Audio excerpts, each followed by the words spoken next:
Olá! Uma vez eu fiz um vídeo sobre a íntima relação entre a gramática e a filosofia. Pois bem, todas as áreas do conhecimento, elas partiram através da filosofia. Primeiramente, o que é filosofia? Ela é uma palavra grega que literalmente significa o quê? Amor à sabedoria.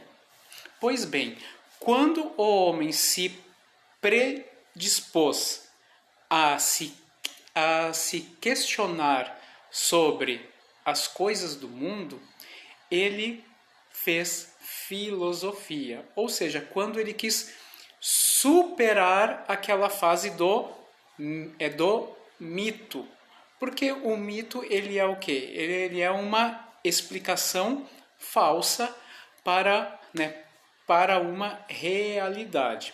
Pois bem, aí eu falei, que a gramática ela tem uma íntima relação com a filosofia. Vários conceitos gramaticais partem de pensamentos filosóficos, de análise. O que é uma análise?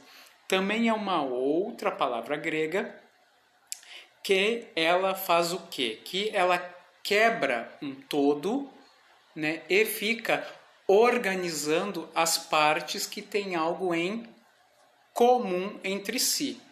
Análise, então, é o que? É uma quebra para uma posterior reorganização de acordo com similitudes, ou seja, com semelhanças. E nós temos o caminho contrário também, que também é grego, que é a síntese. A síntese é o quê? Aquilo que tu pega as partes e tu as une para dar uma definição ampla sobre alguma coisa. A própria palavra síntese tem essa parte do grego sim, que é o com sentido de união. Nós temos várias palavras que têm essa parte sim com sentido de união. Pois bem, o que eu vou falar hoje então? Eu vou falar sobre a vacuidade. O que é vacuidade? Vem de vácuo. Vácuo quer dizer o quê? Vazio.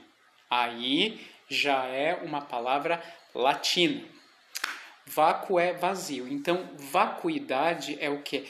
É a característica do vácuo, ou seja, da falta e também da imprecisão. É algo que não pode definir muito bem. Pois bem, certos adjetivos, eles têm essa característica de vacuidade, ou seja, eles são extremamente imprecisos. Só que para explicar isso, eu vou trazer um pensamento filosófico de um filósofo chamado Eubulides de Mileto, que ele traz algo chamado que é o paradoxo de Sócrates. Que palavra é essa? Sócrates é uma palavra grega que vem de Soros, que é monte. O que ele pensou sobre esse paradoxo? Nós temos um montinho. Monte é o quê? Um conjunto de vários grãos de areia. Aí tu põe um grão, tu não tem um monte. Tu põe 2 grãos, tu ainda não tem um monte. Tu põe 30 grãos, tu ainda não tem um monte. Qual é o número preciso para tu teres um monte de areia? A gente não sabe ao certo, porque se tu deres um número preciso, tipo assim, 1000 grãos, aí tu tens um monte. Então, se tu tiveres 999 grãos, então tu não tens um monte. Existe uma certa precisão em certos conceitos? Aí que está uma característica que se estende para vários conceitos humanos, principalmente aqueles de índole subjetiva, como é o caso de gordo. O que é alguém gordo? Alguém que tem um percentual de gordura acima de 15%. E se tu tiver 14,9%, tu não és gordo? Então, por 0,1%, tu já entrarias na marca dos gordos? E o que é algo belo?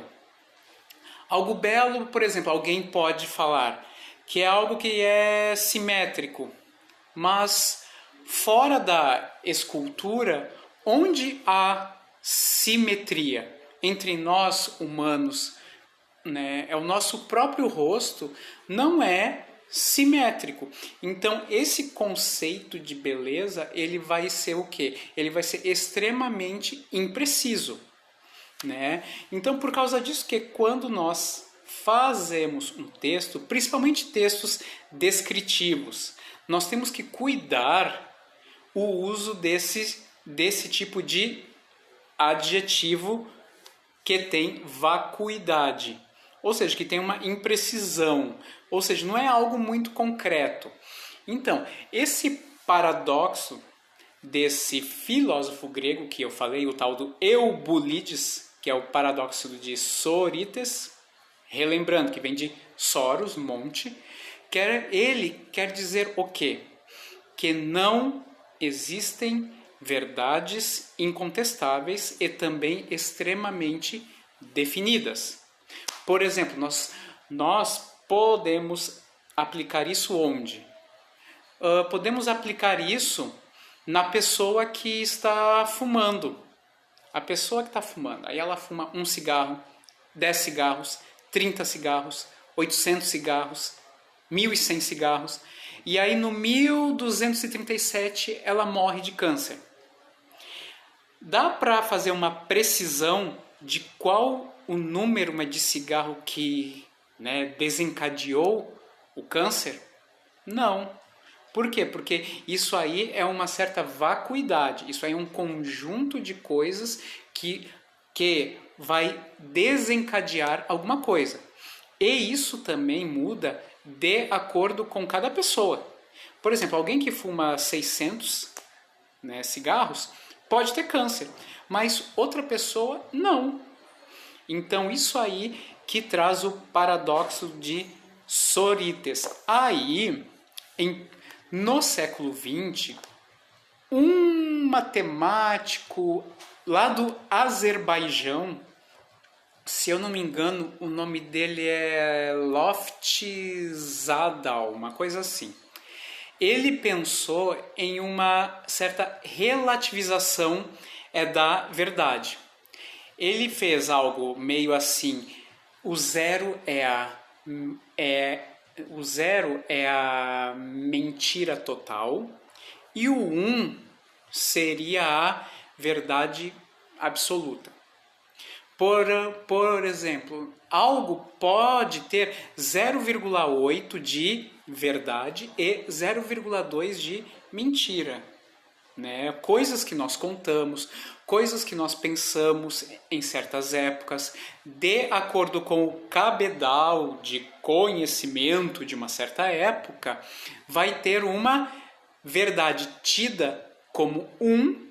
Só que com o tempo, essa verdade ela vai decrescendo em termos de o quê? Unidade. Ela era 1 há 100 anos.